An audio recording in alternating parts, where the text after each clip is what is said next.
वो हमें समझना चाहिए। कभी इस पे भी बात करेंगे कि जेंडर क्या होता है, ये जो लिंग आधारित शोषण होता है ये क्या शोषण होता है, उसको भी कभी हमें समझना चाहिए। फिर हम बातें तो बहुत करें लेकिन हम कितना उसको आदर सम्मान देते हैं कि देते हैं, वो एक बहुत महत्वपूर्ण विषय है। तो अंबेडकर साहब जो थे उन्होंने संविधान लिख के दलित वंचितों को अधिकार दिए और सारी औरतों को अधिकार दिए। अंबेडकर साहब ने कहा कि जब तक औरत को अधिकार नहीं मिलेगा तब तक ये देश नहीं बन सकता। जब तक महिला पुरुष एक साथ एक जैसे नहीं होंगे तब तक भला नहीं हो सकता। और उन्होंने जितने उसके संविधान में उन्होंने ऐसा नहीं लिखा कि पुरुष को तो पढ़ाई का अधिकार होगा और महिलाओं को नहीं होगा, लिखा है क्या? उन्होंने लिखा सबको पढ़ाई का अधिकार, मतलब आदमी औरत पुरुष महिला सबको, ठीक है। तो उन्होंने एक समानता की बात की। संविधान लिख के उन्होंने ये संदेश दिया कि इस देश के दबे कुचले हजारों साल से पीड़ित जो लोग हैं उनको एक बड़ा बोलने की आजादी का दिया, सारे अधिकार उन्होंने उसको दिए। और सबसे बड़ा अधिकार क्या दिया उन्होंने? जो समानता का प्रतीक होता है। समानता तो शब्द दिया, और क्या दिया? और बोलो। सारे लोगों ने 10वीं पास की, सबने किए। संविधान उसी में पढ़ा दिया होगा, पहले 8वीं में पढ़ा दिया होगा। शोषण का विरोध का अधिकार। अंबेडकर ने ऐसा कौन ऐसी चीज दी जो पहले नहीं थी? स्वतंत्र का निर्णय लेने का अधिकार, धार्मिक अधिकार, सबसे बड़ा अधिकार दिया वोट का अधिकार, लोकतंत्र, ठीक है ना। वोट देने का अधिकार किसको कहते हैं? उन्होंने एक जनरल नियम बनाया। क्या बनाया? कि देश में रहने वाले जो भी नागरिक है, यदि वो 18 साल है, पहले 21 साल उसको बाद में 18 किया गया, कि ये साल ये जो भी 21-18 साल का होगा उन सबको एक वोट डालने का अधिकार। कितना? अमीर होगा, ब्राह्मण होगा, गरीब होगा, दलित होगा, सबको एक वोट। ऐसा थोड़ी है कि बनिए को 5 वोट डालता है हम 1 वोट डालते हैं, ऐसा थोड़ी। उन्होंने सारे जाति धर्म जितने भी ये जो विरोधाभास थे एक झटके में खत्म कर दिए, एक लाइन में, और कहा कि सबको एक वोट डालने का अधिकार, और सबको एक लाइन में खड़ा कर दिए कि आपको एक ही लाइन में रहना है और वोट डालने का आपके पास एक ही वोट डालने का अधिकार होगा। और वो वोट आपको सबसे बड़ा पावर देता है लोकतंत्र में। जो वोट डाल सकता है वही सत्ता बदल सकता है, ठीक है। तो जो हम कहते हैं ना लोकतंत्र, किसको कहते हैं? हमारा देश लोकतंत्र का देश, लोगों से चलाए जाने वाला शासन, लोगों का शासन, लोगों के द्वारा और लोगों के लिए, ठीक है। उसकी एक और अवधारणा है कि हमारा जो देश में जो जनता है वो मालिक है। क्या है? मालिक। और जो सिस्टम में बैठे हुए, सरकार में बैठे हुए, कहीं भी है, वो क्या है? नौकर। सरकारी कर्मचारी को क्या बोलते हैं? एक अच्छा शब्द है उनके लिए, गवर्नमेंट सर्वेंट। इसका हिंदी क्या होता है? सरकारी नौकर। जन सेवक। जन सेवक अच्छा शब्द है, लेकिन उसका मतलब क्या होता है? जनता के नौकर। सिंपल सी भाषा में कोई कहे क्या होगा? ठीक है ना। और मालिक कौन है? जनता। अब आप प्रैक्टिकल में देखते हो तो मालिक कौन है? जनता तो हाथ जोड़ के खड़ी है सब जगह। जनता तो कह रही कि हमको पेंशन दो, हमको ये दो। मालिक अभी नौकर होकर बैठा है। और ये क्यों बैठा है? क्योंकि उसको अपने अधिकार का पता नहीं। मतलब कोई आदमी नीचे, उसके पैर के नीचे खजाना है, सोने चांदी का खजाना है, और उस खजाने के ऊपर खड़ा होकर वो भीख मांग रहा है, ठीक है, क्योंकि उसको नहीं पता कि मेरे नीचे खजाना है। जिस दिन उसको महसूस हो जाएगा उस दिन वो मालिक का महसूस करेगा। तो ये जो संविधान ने अधिकार दिया है वोट डालने का, समानता का, स्वतंत्रता का, बोलने की आजादी का, ये अधिकार बहुत मुश्किल से मिले। ये जो वोट डालने का कहते हैं ना, हम कहते हैं अमेरिका बहुत प्रोग्रेसिव देश है, वहां पहले औरतें वोट नहीं डालती, बहुत बाद उनको अधिकार मिला कि औरत को वोट मिलना चाहिए। पहले कई देशों में ये नियम था कि पढ़े लिखे लोग भी वोट डाल सकते हैं, अनपढ़ आदमी वोट, लेकिन हमारे देश में ऐसा नहीं हुआ। हमारे देश में जैसे देश आजाद हुआ, पहला नियम बना कि इसमें पढ़ा लिखा, अनपढ़, गरीब, अमीर जो भी है, इस देश का जो भी नागरिक है वो वोट डाल सकता है, ठीक है। तो उसका एक पहला एक लाइन है संविधान का। पूरा संविधान कभी आपको पढ़ना चाहिए। आपके घर में रामायण रखो, कुरान रखो, जिस धर्म को मानते हो उसको रखो, लेकिन एक किताब संविधान की रखना बहुत जरूरी है। आप यदि दूसरे धर्म की किताबें खरीदेंगे तो 100, 200, 400 रुपए की आती होगी। संविधान की किताब 40 रुपए की, ठीक है, बहुत सस्ती। हाँ, नहीं पढ़ोगे तो फिर पढ़े लिखे अनपढ़, ठीक है। उस किताब को पढ़ोगे तो मैं कह रहा हूं कि आपको कोई धार्मिक ग्रंथ पढ़ते हैं उससे तो मोक्ष मिलेगा, पता नहीं कब मिलेगा, लेकिन संविधान पढ़ोगे तो आपको मोक्ष इसी जन्म में मिलेगा, ठीक है। हमारे जितने भी धार्मिक ग्रंथ हैं, मैं कई बार सोचता हूं और मैं उसमें बहुत रुचि रखता हूं, मतलब मैंने सारे धर्म ग्रंथ से पढ़े, तो सब धर्म ग्रंथ क्या कहते हैं कि आपको मरने के बाद मोक्ष कब मिलेगा? मरने के बाद। स्वर्ग कब मिलेगा? मरने के बाद। फिर आपको भला कब करोगे, जो भी आपका पुण्य का काम है वो कब मिलेगा? मरने के बाद। वो सब LIC के एजेंट, जैसे LIC वाला प्रचार करता है ना कि मरने के बाद सब फायदे मिलेंगे, जीवित वो फायदा कुछ भी नहीं बताता। वैसे ही हमारे धर्म ग्रंथ जो है वो मरने के बाद सब गारंटी देते हैं, लेकिन जीते जी जो अधिकार देता है, भाई आप आज आपको कोई पास बिठाने को तैयार नहीं है, आज आपको कोई नौकरी देने को तैयार नहीं है, आज आपको कोई ऊपर से पानी पिला रहा है, आपके बच्चों को स्कूल में एडमिशन नहीं मिल रहा है क्योंकि आप एक अलग जाति से हो, आपको गांव के हवन होते हैं जब आपको बैठने का अधिकार नहीं मिलता है, गांव के मंदिर में आपको प्रवेश करने का अधिकार नहीं मिलता है, आज तो आप इतना दुख भुगत रहे हो और आपको कहेंगे कि आप जन्म के बाद अगले जन्म में आपको फायदा होगा। क्या फायदा उस मतलब? आज चाहिए ना हमें सम्मान। आदमी को यदि सम्मान नहीं है तो उसकी जिंदगी में कुछ नहीं है। यदि आपको मैं बुला के यहाँ और वह दरवाजे के जूते के पास बिठाऊं तो आपको कितना बुरा लगेगा ना। और जब कोई ऐसी जाति के व्यक्ति आता है तो हम बिठाते नहीं बिठाते? आप महसूस करो उस आदमी को कितना बुरा लगता है।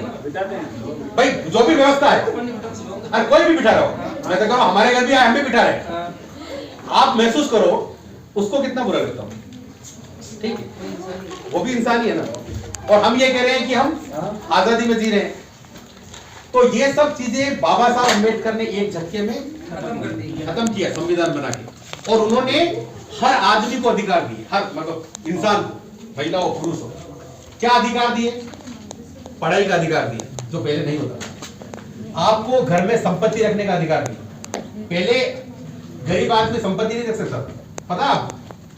जैसे आपके पास पैसा भी है, जमीन नहीं खरीद सकते थे, अच्छा घर नहीं बना सकते थे, आप अच्छी गहने पहन नहीं सकते थे, औरतें। वो क्या कहते थे उस समय कि ब्राह्मण लोगों का इतना वो था चाल चलन कि यदि दलित आदमी कोई अछूत आदमी है, वो यदि उनकी छाया पड़ जाती है उस पर, मतलब उसका देखना दूर, उसकी छाया भी पड़ जाती है, उसके रास्ते से चल रहा है और उसके रास्ते पे ब्राह्मण निकल गया तो अपवित्र हो जाता, तो उनके पीछे झाड़ू मार देते कि रास्ता साफ होता चले। आप सोचो कितना कठिन समय रहा होगा। आज जब हम कह देते हैं कि ये दलित आदिवासी इतना नखरा कर रहे हैं, आप उनके पूर्वजों की स्थिति देखो, उन्होंने कितना दुख सहा उसके पीछे। तो वो बाबा साहब ने वो जो उसने जिंदगी में भर पीड़ा सही, उसको उन्होंने एक झटके में खत्म किया और एक बनाया उन्होंने नियम कि सब लोग नौकरी कर सकते हैं, सब लोग सब लोग राजनीति में जा सकते हैं, सब लोग अपनी पसंद का खाना खा सकते हैं, पसंद का पहन सकते हैं, पसंद की जगह रह सकते हैं। आपको पता है चाइना में आप ऐसा नहीं है, चीन में, कि आपको ये घर पसंद नहीं है, गांव पसंद नहीं है आपको, तो पड़ोस के गांव में जाके बस जाओ। नहीं हो सकता। उस गांव में जाने के लिए उसको पासपोर्ट लेना पड़ेगा, वो जा नहीं सकता। अपने तो यहाँ पसंद नहीं आ रहा तो आंध्र प्रदेश में जाके बस जाओ, आंध्र प्रदेश पसंद नहीं आ रहा है तो गुजरात में जाके बस जाओ, कोई पूछता ही नहीं। लेकिन कई देशों में जहाँ लोकतंत्र नहीं है वहां पे ये बंदिश है। तो अब हम संविधान ने समानता का अधिकार दिया और हम ये चाहते हैं कि हम उस समानता के अधिकार को महसूस करते हुए अपना काम करें। ये जो सामाजिक काम करने वाले लोग हैं, एक चीज गांठ बांध कि जब तक आप अपने मन में समानता नहीं लाओ तब तक आप सामाजिक काम नहीं कर सकते। सामाजिक का मतलब दूसरे का भला नहीं कर सकते। तो हमें समाज का सोचना है, समाज के भले के लिए सोचना है, तो संविधान जरूर पढ़ना है। और किसी दिन हम अगली कोई ट्रेनिंग रखेंगे तो पूरा दिन आपको संविधान की बारीकियां समझाएंगे उन्होंने क्या क्या कहा। यदि वो चीज आपको समझ में नहीं आई तो आप कितनी रामायण पढ़ लो, महाभारत पढ़ लो, गीता पढ़ लो, कुरान पढ़ लो, बाइबल पढ़ लो, कितने ही धर्म ग्रंथ रख लो, आपका भला नहीं हो सकता। भला कौन करेगा? संविधान। क्योंकि संविधान में ही लिखा है कि आपको आरक्षण मिलेगा तो नौकरी लगेगी, वो कौन से प्रोविजन है, आरक्षण क्यों आया, आरक्षण के पीछे डिबेट क्या है। कई बार हम ही लोग कहते थे आरक्षण खत्म हो जाना चाहिए, बहुत आसानी से कहते थे, लेकिन आरक्षण क्यों आया, उसकी क्या डिबेट थी। आज एक पूरा वर्ग आरक्षण के पीछे क्यों पड़ा हुआ है, जो उसको खत्म करने में लगा हुआ है। क्या उसकी राजनीति है, बड़े समाजों की राजनीति क्या होती है, आपकी दक्षिणपंथी राजनीति क्या होती है, वामपंथी राजनीति क्या होती है, सेंटर की राजनीति क्या होती है, ये आपकी विचारधारा क्या है। आप कहते हो कि हमने संस्था बना लिया, संगठन बना लिया, आपकी उसकी विचारधारा क्या है। कोई आदमी पार्टी बनाता है, मुद्दा होना चाहिए ना, पार्टी बनाता है ना, जैसे कोई बीजेपी का है उसकी एक विचारधारा है, कांग्रेस की अपनी एक विचारधारा है। जैसे केजरीवाल को कहते हैं, उसकी आलोचना होती है कि उसकी कोई विचारधारा नहीं, इसलिए वो पार्टी लंबी चल नहीं सकती, क्योंकि उसके लिए विचार होना चाहिए। जब तक आप अपना विचार नहीं बनाओगे तब तक आप इन सब कामों में आगे नहीं बढ़ सकते। तो मेरा सबसे गुजारिश है कि आप संविधान को जरूर उसको पढ़े, समझे, और उसमें कुछ चीजें समझ में नहीं आए तो पूछे। आज समय नहीं हमारे पास, उसमें एक फिल्म भी है कि संविधान को कैसे बनाया गया, उस समय क्या डिबेट हुई। ऐसा नहीं कि अम्बेडकर ने कह दिया सब मान लिया लोगों ने, उस समय भी बहुत विरोध हुआ उनमें, बहुत कटली छटनी हुई उसमें, तब जाके उसका फाइनल ड्राफ्ट आने में बहुत समय लगा, 1-1.5 साल का वक्त लगा, जिसमें उसको बहुत लोगों ने हटवाया कई सारी चीजें। तो उसको हम मानेंगे। मैं एक फाइनल में एक हम शपथ लेंगे संविधान की, एक प्राइमल है उसको पढ़ेंगे। उससे पहले मैं आप सब लोगों को धन्यवाद देना चाहता हूँ कि आप सब लोगों ने समय निकाल के यहाँ आए, सीखा, आप लोगों ने समझा। लेकिन वो सीखने समझने से ज्यादा मैं अपेक्षा करता हूँ कि आप उसको अपने जीवन में कहीं न कहीं किसी का उपयोग करें, किसी भी क्षेत्र में जाकर उसको समझाए, सिखाए। वो आपका एक भला मतलब आपका एक बड़ा उपयोग इसका हो सकता है। इस संस्था वाले को धन्यवाद, ये महिला मंच जो भी संस्था है, उन्होंने हमें ये जगह दी इस ट्रेनिंग को ऑर्गेनाइज करने में। किसी ने हमारे लिए खाने की व्यवस्था की, उसको लिए धन्यवाद। किसी ने यहाँ सारा अरेंजमेंट किया, उन सबको भी धन्यवाद देते हैं। और आप सबको बहुत धन्यवाद, क्योंकि आपने अपना समय निकाल के यहाँ आए। मुझे पता है कि ये बहुत मुश्किल है, एक तो घर से आना मुश्किल है, भले घर पे आप कोई काम नहीं कर रहे हो, लेकिन वो रुचि नहीं है, वो उसकी पता नहीं है इसकी वैल्यू क्या है। लेकिन आप जितने लोग इसको समझ के यहाँ आए, उसके लिए धन्यवाद। और मुझे ये भी पता है कि ऐसे गंभीर सेशन में सबको बिठा के रखना बहुत मुश्किल है, क्योंकि ये चीजें बहुत पचने योग्य नहीं। बहुत ये ऐसी ट्रेनिंग है, जो शब्द है, विषय है, वो बहुत पढ़ाई लिखाई करने के बाद समझ में आते हैं। तो आपने उन सब चीजों को भी समेटा और मुझे झेला, हम सब लोगों को, उसके लिए भी बहुत आपको धन्यवाद कि आपने उस चीज को किया। लेकिन उसको कहीं के हमें आगे बढ़ाना है। जो बच्चे पढ़ने चाहते हैं उनको कैसे मदद कर सकते हैं, जिन गांवों में विकास नहीं पहुंचा है वहां हम जाके कैसे मदद कर सकते हैं। और कोई एक आदमी का ठेका नहीं, या कोई आदमी ये कहते हैं कि ये संस्था ही करेगी, वो भी ठेका नहीं। आपको जितने चाहे उतने संगठन खड़े करने पड़ेंगे, क्योंकि इन समाजों के संगठन नहीं है। आप एक संगठन की बात, मैं तो कहता हूँ यहाँ पे हर जिले में संगठन तैयार होना चाहिए, हर ब्लॉक में संगठन तैयार होना चाहिए, तब जाके आपकी बात को कोई सुनेगा। और वो समझ लोगों की बनानी चाहिए। संगठन बनाने का प्रयास नहीं, बना तो मैं कागज में बना सकता हूँ, लेकिन उस पे हम लोगों की समझ कैसे बना सके, वो हमारे लिए बहुत महत्वपूर्ण है। क्योंकि हमारे समाज बहुत पिछड़ा समाज है, उस बात को आज नहीं समझ रहे। हो सकता है वो समझ उसको 20 साल बाद आए, लेकिन वो कब आएगी पता नहीं। तो आप सब लोगों को बहुत बहुत धन्यवाद। हमारे जो साथी रिसोर्स पर्सन आए, बालाजी तमिलनाडु से आए, उनको बहुत धन्यवाद। हमारे शिव जी आए, वो उत्तराखंड के